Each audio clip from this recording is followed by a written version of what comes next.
कहा जाता है बहुत कड़वा बोलते हैं, बहुत बेबाकी से बोलते हैं। जो युवा नौकरी के पीछे भाग रहे हैं वो नौकरी के पीछे भाग रहे हैं। उसमें से नौकरी के पीछे भागने वाले में से कुछ युवा बच गए, वो छोकरी के पीछे भाग रहे हैं। कड़वा बोलने वाला नेता जो है ना, उसके बारे में कभी पता कीजिएगा, शायद 1% भी नहीं है कड़वा बोलने वाले नेता। और जो कड़वा बोलने वाला नेता है वो ईमानदार है।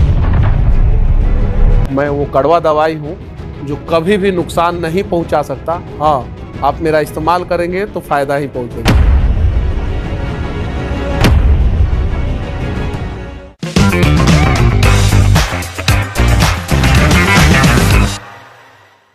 नमस्कार दोस्तों, मैं आपका गाइड ओजांग। कैफे ओजांग में आप सभी का बहुत बहुत स्वागत है, जो कि राष्ट्रीय मुद्दों और राष्ट्र के विषयों को उठाने वाले हमारी समाज के जो हीरोज हैं उनको प्रस्तुत करता है।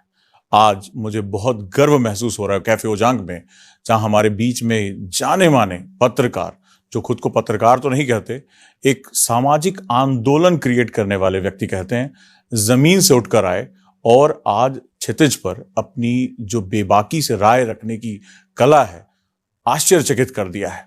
जो समस्याओं को मानस पटल पर लाकर रख दिया है कि आज शासन प्रशासन सब कोई घबराता रहता है और बेबाकी से अपनी बात कहते हैं। स्वागत करता हूं मनीष कश्यप जी का इस प्रोग्राम पर, जो राष्ट्र के मुद्दों को, बिहार के मुद्दों को इतनी बेबाकी, इतनी निर्भीकता से उठाते हैं कि देखने वाला भी दांतों तले उंगली उठा लेता है। स्वागत है सर।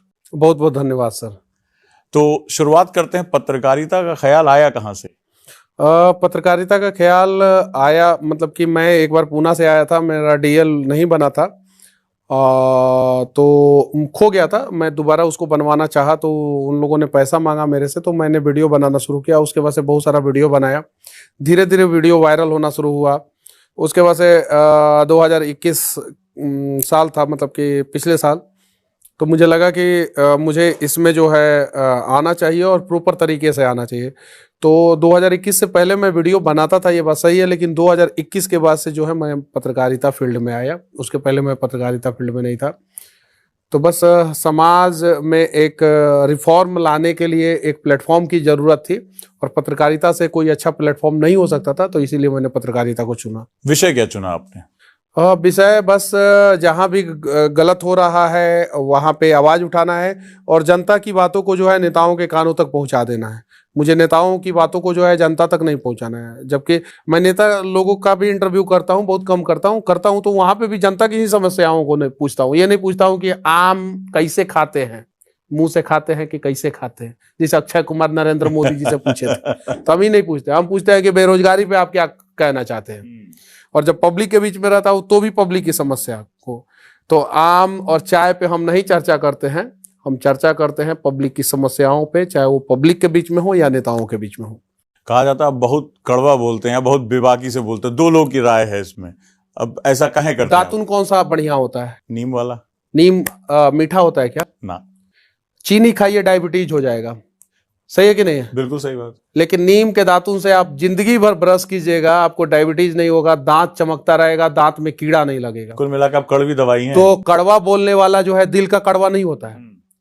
मीठा बोलने वाला जो है ना, मीठा मीठा करके जो है आपको कहां से काट देगा कोई गारंटी नहीं है। तो देश के सारे नेता मीठा बोलते हैं, आप देख सकते हैं। और कड़वा बोलने वाला नेता जो है ना, उसके बारे में कभी पता कीजिएगा, शायद 1% भी नहीं है कड़वा बोलने वाले नेता। और जो कड़वा बोलने वाला नेता है वो ईमानदार है। वैसे ही कड़वा बोलने वाला पत्रकार भी कहीं नहीं तो कहीं ईमानदार होगा। बेईमान होता तो उसको नेताजी के साथ मीठा मीठा बोलना पड़ता। तो मैं वो कड़वा दवाई हूं जो कभी भी नुकसान नहीं पहुंचा सकता। हाँ, आप मेरा इस्तेमाल करेंगे तो फायदा ही पहुंचेगा। और इससे आप बदलेंगे क्या? क्यों बदलूंगा?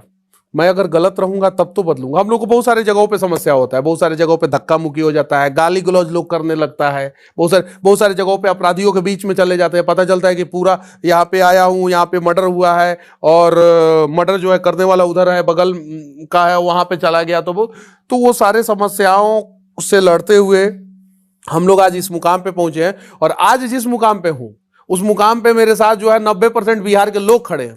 90% बिहार के लोग खड़े हैं। तो जब नहीं खड़े थे तब मैं डरा ही नहीं, आज पूरा बिहार मेरे साथ खड़ा है, आज मैं क्यों डरूंगा? और 10% मैं इसलिए छोड़ दिया क्योंकि 10% विरोध में जब तक आपके साथ नहीं रहेंगे तब तक आपका तरक्की नहीं होगा। कहा जाता है कि विरोधी खत्म तरक्की खत्म। और जिंदा रहने का सबूत है आपके विरोध का होना। जिस दिन आपका विरोध होना बंद हो जाए समझ जाइए कि आप मर गए। आपके गांव का, गली का, मुहल्ला का जो है गुंडा भी मर जाता है तो लोग कहते हैं वाह बड़ा नीमन आदमी था, ये मर गए तो नीमन। तो यानी विरोध का होना जरूरी है जीवन में तरक्की का। बहुत बढ़िया बात कहें। और युवा पीढ़ी को क्या संदेश देंगे? युवा पीढ़ी को यही संदेश देना चाहता हूं कि आप अपने लिए मत कीजिए सिर्फ। क्योंकि आज के युवा आईएएस भी बनते हैं, आईपीएस भी बनते हैं। आज के युवा जो है बढ़िया बढ़िया नेता भी बन जा रहे हैं। आज के युवा जो है बड़ा अच्छा जॉब भी, बड़ा बिजनेसमैन भी बन जा रहे हैं। लेकिन वो सिर्फ और सिर्फ खुद में इतने व्यस्त हो जा रहे हैं कि देश के लिए सोचने का समय ही नहीं है। तो आप खुद के लिए कीजिए, लेकिन सबसे पहले आप राष्ट्र के लिए कुछ कीजिए। और जिस दिन आप अपने जीवन का 10% राष्ट्र को समर्पित कर दीजिएगा उस दिन जो है आप मतलब कि राष्ट्र के लिए भी बहुत सारा चीज कर दीजिएगा और अपने लिए भी कुछ कर लीजिएगा। तो देश के सभी युवाओं से विनती करना चाहता हूं कि देश के लिए आप कुछ नहीं तो कुछ जरूर कीजिए। बहुत सही बात कहें आप। बिहार का भविष्य कैसा देखते हैं? बिहार का भूत उज्जवल था, स्वर्णिम था। भूत और भविष्य दोनों का राशि सेम है कि नहीं है? बिल्कुल। किसी पंडित जी से पूछिएगा, बिल्कुल। किसी भी विद्वान आदमी से पूछिएगा, भूत और भविष्य दोनों का राशि सेम है। तो अगर भूत बिहार का उज्जवल था तो भविष्य भी बिहार का उज्जवल होगा और उस भविष्य को आज वर्तमान में हम बिहारी बदलेंगे। बहुत बढ़िया बात कहें और संदेश बहुत साफ है। और जब तक लोग बदलने पे नहीं आएंगे तब तक कोई बदलाव नहीं होगा। और मुझे लगता है कि अब एक और जन आंदोलन की हमें बहुत बड़ी जरूरत है। हम लग रहा है 1947 में जन आंदोलन करके थक के बैठ गए। बदलाव बिना जन आंदोलन के नहीं होगा। देखिए, जन आंदोलन की जब बात होती है तो बहुत सारे नेताओं का नाम याद आता है, लेकिन उसमें सबसे बड़े नेता जो है जेपी आते हैं। जेपी आंदोलन के नाम से वो मशहूर आंदोलन था, जिसको छात्र आंदोलन भी कहा जाता है, लेकिन जेपी आंदोलन के नाम से वो मशहूर था। और छात्रों को लेकर उन्होंने किया था आंदोलन। इस देश के इतिहास के पन्नों को जब खंगाल के देखेंगे तो दो ही आंदोलन इस देश में सबसे बड़ा हुआ। एक सत्याग्रह, सही है, बिल्कुल। दूसरा जेपी आंदोलन। दोनों आंदोलन कहां हुआ? बिहार की मिट्टी में। दोनों आंदोलन किन लोगों ने किया? दोनों बिहार के लोगों ने। गांधी जी आए थे गुजरात से, पूरा देश घूमे थे, कहीं साथ नहीं मिला। बिहार के लोगों ने साथ दिया तो मोहनदास करमचंद गांधी जो है महात्मा गांधी बन गए। तो जब बिहार के लोगों का इतिहास में आंदोलन करना मतलब कि इतना लिखा ही हुआ है तो फिर भविष्य में भी आंदोलन होगा, बड़ा आंदोलन होगा, भ्रष्टाचार के खिलाफ होगा। और वो आंदोलन सिर्फ और सिर्फ बिहार में नहीं पूरे देश में जो है वो क्रांति ला देगा। क्या बात है। और तभी मेरे ख्याल से पूरा देश जो है बदलेगा और युवाओं को एक रास्ता मिलेगा। आज लग रहा है ना कि ये सब चीजें युवाओं की प्रतिभाओं को खा रही हैं। आपका क्या राय है? एकदम। देखिए, जो युवा नौकरी के पीछे भाग रहे हैं वो नौकरी के पीछे भाग रहे हैं। उसमें से नौकरी के पीछे भागने वाले में से कुछ युवा बच गए, वो छोकरी के पीछे भाग रहे हैं। वो इंस्टाग्राम के रील के पीछे भाग रहे हैं। तो आप नौकरी के पीछे भागिए, छोकरी के पीछे भागिए, इंस्टाग्राम के रील के पीछे भागिए, फर्क नहीं पड़ता। आप जो है देश के लिए कुछ कीजिए। और जिस दिन युवा जग जाएंगे उस दिन देश के सबसे बड़ी समस्या का समाधान हो जाएगा और देश फिर से हमारा महान हो जाएगा। लेकिन आज के समय में कहा जाता है 100 में 90 बेईमान, और फिर भी हमारा देश महान। तो खैर, परिवर्तन तो कहीं से भी शुरू हो सकता है।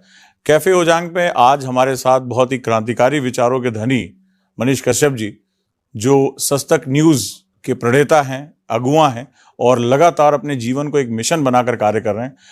तो कैसा लगा ये वीडियो जरूर मुझे बताना। अगले किस महान शख्सियत को, किस बड़ी शख्सियत को जिन्होंने खुद को बनाया है, इस मिट्टी से जोड़कर बनाया है, उनके साथ हम बातचीत कर सकते हैं। मिलता हूं मैं अगले किसी मुकाम पर, किसी अन्य विषय पर, किसी और मुद्दे के साथ। तब तक नमस्कार। जय हिंद। जय हिंद।